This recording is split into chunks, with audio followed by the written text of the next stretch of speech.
Shalom à tous, shalom peuple de Dieu, que la grâce et la faveur du Seigneur Jésus-Christ soient notre partage et en abondance. Bien-aimés, en ce jour du Seigneur, je viens ici évoquer un sujet un peu délicat. Pourquoi il est délicat? Parce que ça concerne l'œuvre de Dieu et ça concerne notre pays, le Cameroun. Nous devons retenir une chose, bien-aimée. Lorsque nous avons été appelés à servir Dieu, lorsque nous avons été créés à la base, c'est pour un but. Mais parce que nous avons chacun un but, personne ne pourra faire le travail de l'autre. Personne ne pourra être à la place de l'autre. Et c'est ainsi. Et la Bible est claire dessus. Rendez-vous compte, nous avons dans le ciel des milliers et des milliers d'étoiles. Mais vous allez voir qu'aucune étoile n'est comparée à l'autre. Pourquoi je vais évoquer la situation de notre pays, le Cameroun? Tout simplement parce que nous assistons à trop de divisions, nous assistons à trop de haine dans notre pays, le Cameroun. Au point où vous vous rendez compte que les hommes s'en vont souhaiter même la mort de leur président. Beaucoup s'en vont souhaiter la mort d'un homme. Bien aimé, je peux vous rassurer, ce n'est pas biblique. Ce n'est écrit nulle part. Le président de la République du Cameroun, M. Paul Biya, son excellence, a servi le Cameroun pendant les années. Et il a servi le Cameroun quand beaucoup, même parmi nous, n'étaient même pas encore nés. Ça veut dire qu'il est aujourd'hui comme une bibliothèque.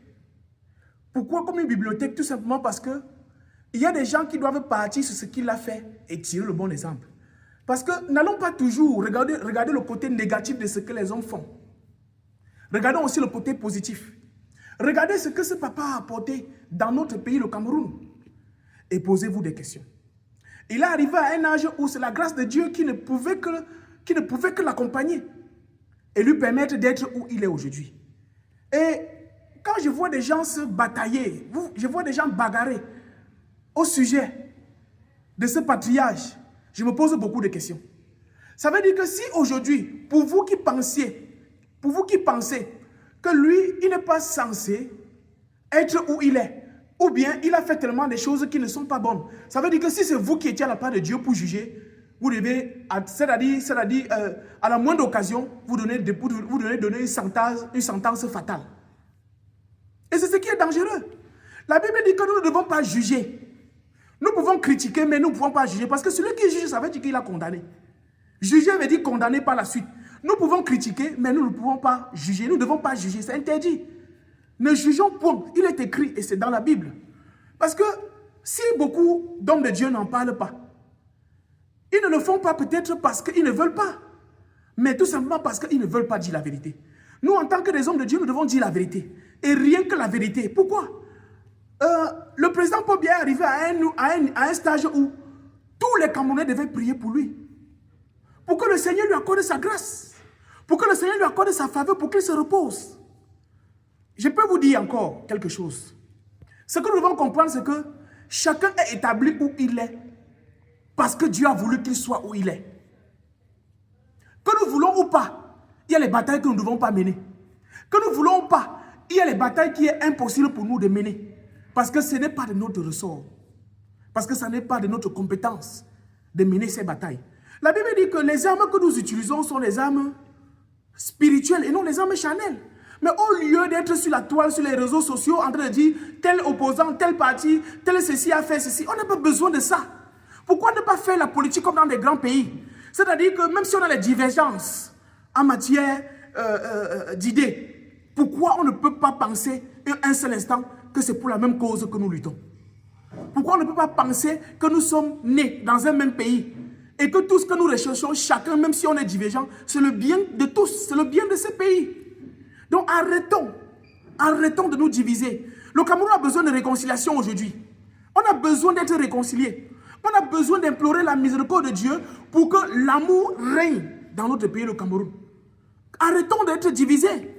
Quand nous passons le temps à tirer sur ce papa, à cet âge, à souhaiter même sa mort, est-ce que c'est notre devoir de le faire? Oui. Et non seulement il ne travaille pas seul, il travaille avec des collaborateurs autour de lui. Peut-être qu'il ne se rend même, peut-être qu'il ne connaît même pas ce qu'il se passe. Donc, bien aimé, ce que nous devons faire, nous devons d'un commun accord prier, élever les prières au Seigneur à l'endroit de ce papa.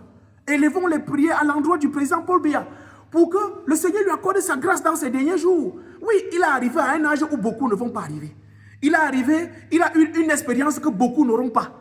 Et c'est pour ça que nous devons comprendre que notre marche avec Christ nous permet non pas de juger, mais de nous aimer les uns et les autres et de laisser Christ juger chacun parce que le jour du jugement va arriver.